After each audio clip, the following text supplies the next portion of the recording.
আসসালামু আলাইকুম। আমরা একটি উপকেন্দ্রে আছি। দেখতে পাচ্ছেন যে আমি যে একটা ট্রান্সফরমার দাঁড়িয়ে আছি, এটা হচ্ছে 3.33 এমবিএ ট্রান্সফরমার। এরকম তিনটা যদি সারিবদ্ধভাবে আমরা যখন লাইন দেব, তখন হচ্ছে এটাকে আমরা 10 এমবিএ সাবস্টেশন ধরা হবে, কারণ 3.33 করে তিনটা হলে 10 এমবিএ হয়, প্রায় 10 এমবিএ। তো যেহেতু এটা সিঙ্গেল বেস ট্রান্সফরমার, তো আমরা আমাদের অন্য একটি উপকেন্দ্রের যেখানে হচ্ছে ওভারলোড হয়ে যাচ্ছে, আমাদের কাছে মনে হচ্ছে যে এটাকে আরো বাড়ানো উচিত লোড। সেজন্য আমরা এখানে যে অতিরিক্ত ট্রান্সফরমার ছিল, এই ট্রান্সফরমার এবং আরো দুইটা উপকেন্দ্র থেকে দুইটা অতিরিক্ত ট্রান্সফরমার নিয়ে তিনটা ট্রান্সফরমার একত্রিত করে আমরা একটি 5 এমবিএ 10 এমবিএ সাবস্টেশন হচ্ছে নির্মাণ করব, যেটা হচ্ছে অন্য একটা উপজেলায়। তো তারই ধারাবাহিকতায়, তার প্রেক্ষিতে দেখতে পাচ্ছেন যে আমরা ট্রান্সফরমারের যে বুশিংটা এটা খুলতেছি। এটা মূলত খোলা হচ্ছে কারণ এই যে বিশাল আকৃতির যে এই আছে ট্রান্সফরমারটা আছে, এটাকে ক্রেন দিয়ে যখন আমরা এটাকে মুভ করব, ট্রাকে তুলবো বা এটাকে ক্যারিং করব, তখন কিন্তু আমাদের এটা যেহেতু গ্লাস এবং ইনসুলেটেড সিরামিক্সের তৈরি, এগুলা ক্ষতিগ্রস্ত হতে পারে। তো ক্ষতিগ্রস্ত হতে হলে কিন্তু আসলে এগুলা খুব সেন্সিটিভ প্রোডাক্ট।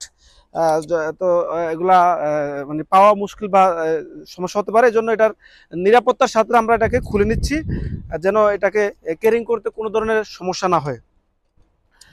তো এটা যখন আমরা যে উপজেলার জন্য নিয়ে যাচ্ছি, এই এই এই সাবস্টেশনটা বা উপকেন্দ্রটা যদি চালু হয়, ওই এলাকার জন্য একটা বৃহৎ উপকার হবে, স্বার্থটা কাজ করবে। কারণ এই ওভারলোড জনিত যে লোডশেডিং হয় মাঝে মাঝে, যদি ওভারলোড বা ট্রান্সফরমার যদি একাধিক ইউনিট থাকে, সেক্ষেত্রে কিন্তু আসলে অনেক সুবিধা আছে। আল্লাহ না করুক কোনো কারণে যদি কোনো ধরনের ত্রুটি হয়ে যায় কোনো ট্রান্সফরমারে, তখন কিন্তু যদি একটা মাত্র ইউনিট থাকে, সেক্ষেত্রে পুরো একটা এলাকা কিন্তু বন্ধ হয়ে যায়। যেমন এই উপকেন্দ্র থেকে যদি আমাদের 20,000 30,000 গ্রাহক থাকে, আল্লাহ না করুক কোনো কারণে যদি কোনো একটা যন্ত্র নষ্ট হয় বা কোনো ধরনের ত্রুটি হয়, সেক্ষেত্রে কিন্তু পুরো এলাকাটাই বন্ধ হয়ে যায়। আর যদি একাধিক ইউনিট থাকে, সেক্ষেত্রে কোনো ধরনের ত্রুটি বা কোনো কারণে কিন্তু এ হলে ঘুরিয়ে ব্যবহার করা যায়, অথবা কিছুটা লোডশেডিং হবে, তবে একেবারেই বন্ধ হয়ে যাবে না। তো এই জন্যই আসলে একাধিক থাকা ভালো। আমরা সেই ধারাবাহিকতায় বা সেই লক্ষ্যেই কিন্তু কাজ করতেছি।